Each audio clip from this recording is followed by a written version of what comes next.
Bismillahirrahmanirrahim. Welcome dear students. Here I am Tahir Abbas and you are watching my YouTube channel Chemistry with Tahir.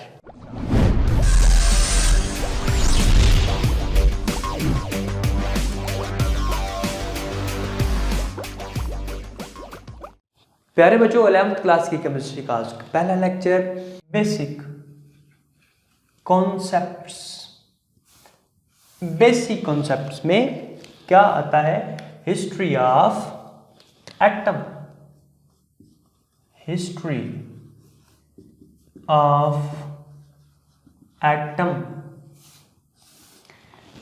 तो प्यारे बच्चों, सबसे पहला जो काम आता है हिस्ट्री ऑफ एटम में, वो ग्रीक फिलोसफर्स का काम आता है। ग्रीक फिलोसफर्स ने कुछ कारनामा सर अंजाम दिया था।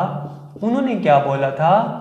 ग्रीक फिलोसफर्स, उन्होंने बोला कि ये जो मैटर है, it is made up of indivisible particle. Matter made up small indivisible particle. ये काम किया था ग्रीक फिलोसफर ने। उसने बोला मैटर को जब कट ऑफ किया जाता है, when we chop it means उससे कट करते चले जाते हैं, तो मजीद एक वक्त ऐसा आता है कि मजीद उसको कट नहीं किया जाता, तो उनको हम स्मॉल इंडिविजिबल पार्टिकल का नाम देते हैं। फिर बात की डेमोक्राइट्स,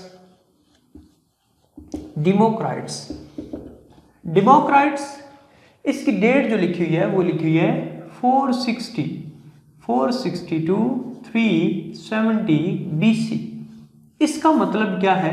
पहले इसका मतलब जानते हैं और फिर हम बात करेंगे डेमोक्रेट्स ने क्या काम किया था।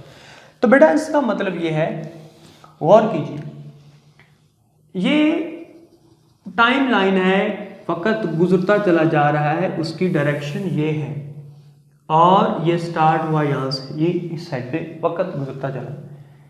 ये जो क्रिश्चियन है वो ये बोलते हैं कि ये ओरिजिन है, इसको हम ओरिजिन जीरो बोलते हैं, और बर्थ है ऑफ जेसस, ये हज़रत ईसा अलैहिस्सलाम की यहाँ पे पैदाइश हुई।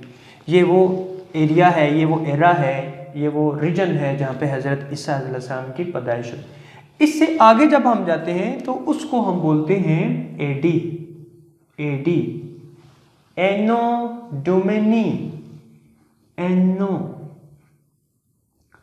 डोमिनी, ये एक एरा है, एडी बोलते हैं। इसको बोलते हैं बीसी, बिफोर क्रिस्ट। ये मैं बात कर रहा हूँ हजरत ईसा अलैहिस्सलाम की पैदाइश के 400 साल पहले। यहाँ पे जो मैं बात कर रहा हूँ हजरत ईसा अलैहिस्सलाम की 600 साल पहले। तो पता क्या चला? आपने देखा होगा कबल अज़ मसीह हम बोलते हैं, यानी हजरत ईसा अलैहिस्सलाम की पैदाइश से पहले। तो ये हिस्ट्री में ये बातें लिखी जाती हैं और ये बताया जाता है कि ये कितनी पुरानी है। तो यहाँ पे भी यही बात कही गई है। सेकेंडली अगर देखें तो ये है 200, इसका मतलब क्या हुआ? हजरत ईसा अलैहिस्सलाम की पैदाइश के इतने साल बाद में। ठीक है, इसी तरह से ये क्या, ये 400 और यहाँ पे क्या आएगा, ये 600। अभी जो चल रहा है वो क्या चल रहा है? वो 2021 चल रहा है। तो ये वो एरिया था, ये वो इलाका था, ये 460 यानी ये 400 से लेकर हम कह सकते हैं कि यहाँ पे वो एरिया था, वो इलाका था जहाँ पे ये डेमोक्राइट्स आया था। इसलिए हम इसको 460 to 370 BC का नाम देते हैं, यानी ये वो एरिया था। अच्छा बेटा, मैं आपको यहाँ पे ये बताता चलो, ग्रीक फिलोसफर बड़े कमाल के बंदे थे। उन्होंने ही सबसे पहले साइंस को यानी बुनियाद वहीं पे रखी। क्योंकि उनके पास एक्सपेरिमेंटल वर्क नहीं था, लिहाजा वो उस पर इतना काम नहीं कर सकते। आपने एरिस्टोटल, अरस्तु के फलसफे जो है वो सुने होंगे। तो अरस्तु ने ये कहा था कि मैटर को 4 हिस्सों में तकसीम किया जा सकता है। वो कौन कौन से 4 हिस्से हैं?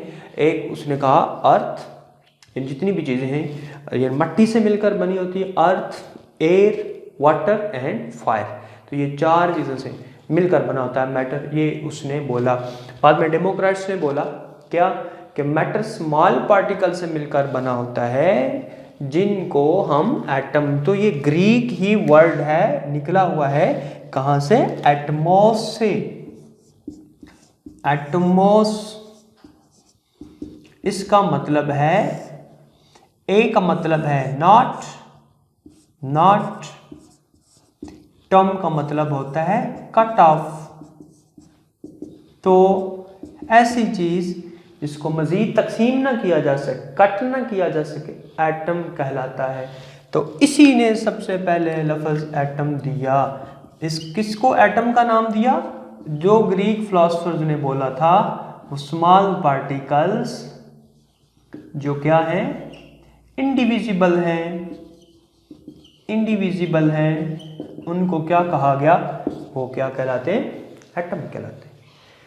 क्लियर हुई बात? आई होप ये आपको समझ आ गया होगा डेमोक्रेट्स का कारनामा क्या था। फिर ये इनके पास, मैंने पहले भी बताया, कोई एक्सपेरिमेंटल वर्क नहीं था, नो एक्सपेरिमेंटल वर्क। तो यही वजह है कि ये इसको मजीद आगे बढ़ा नहीं सके। फिर कौन आया, फिर आया जॉन डाल्टन। जॉन डाल्टन, तो जॉन डाल्टन ने क्या किया, 1808 इसकी एज थी, यानी इस एरा में, इस दौर में ये आया।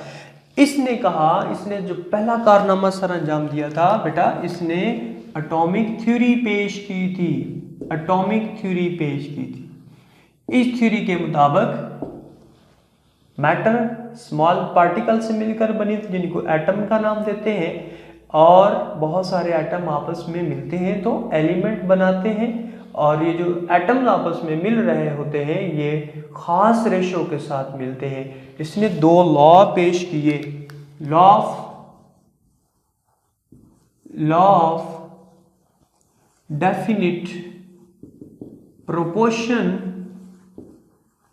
और दूसरा law of conservation of mass. इन लॉज को डिस्कस किया जाता है किस बुनियाद पे, एटम। मैं थोड़ा सा बताता हूँ, law of definite proportion. Definite proportion, ये गौर करें, H2O है, ये हाइड्रोजन के 2 एटम और ऑक्सीजन का 1 एटम खास प्रोपोर्शन के साथ मिले हुए। कार्बन डाइऑक्साइड में कार्बन का 1 एटम, ऑक्सीजन के 2 एटम खास प्रोपोर्शन के साथ मिले हुए हैं। इसको लॉ ऑफ डेफिनेट प्रोपोर्शन का नाम देते हैं। क्लियर ही बात है। फिर जी ये एटम की डेफिनेशन आती है, एटम क्या होता है, शॉर्ट क्वेश्चन के लिए बड़ा इंपॉर्टेंट है। ये स्मॉलेस्ट पार्टिकल है मैटर का, स्मॉलेस्ट क्या पार्टिकल है, किसका भला, एलिमेंट का, विच जो क्या करता है, टेक पार्ट करता है, टेक पार्ट करता है किसमें जी, chemical reaction, take part in chemical reactions. ऐसे को हम क्या बोलते हैं, एटम का नाम देते हैं। The smallest particle of element which take part in chemical reaction, that is called atom. दूसरी डेफिनेशन इसकी हो सकती है विच मे और मे नॉट एग्जिस्ट इंडिपेंडेंटली। तवज्जो कीजिएगा, may not exist independently। में रह भी सकता है आजादाना, सेपरेटली। मिसाल कौन सी है, नोबल गैसेस, नोबल गैसेस। और may not exist nitrogen N2 O2 F2। तो ये आजादाना नहीं भी रह सकता, रह भी सकता है। रहेगा तो किस शक्ल में, नोबल गैसेस। नोबल गैसेस तमाम की तमाम मोनोटॉमिक होती हैं, वो सिर्फ एक ही एटम पे मुश्तमिल होती हैं और वो सेपरेटली रह सकता है। सब एटॉमिक क्या पार्टिकल्स। फिर टाइम गुजरता चला गया और ये देखा गया कि एटम को डिवाइड किया जा सकता है सब एटॉमिक पार्टिकल्स में, प्रोटॉन, इलेक्ट्रॉन और क्या न्यूट्रॉन की शक्ल में इसको डिवाइड किया जा सकता है। फंडामेंटल पार्टिकल्स 3 तरह के होते हैं। लास्ट वन जो है इसमें था जैकब जैकब बर्जिलियस, इसकी कंट्रीब्यूशन क्या थी? इसका जो एरा है, इसका जो दौर है वो 1779 टू 1848। इसने दो काम किए थे, एटॉमिक मैसेज बताई, एटॉमिक मैसेज, और बेटा दूसरा जो इसने काम किया, इसने बताया सिंबल्स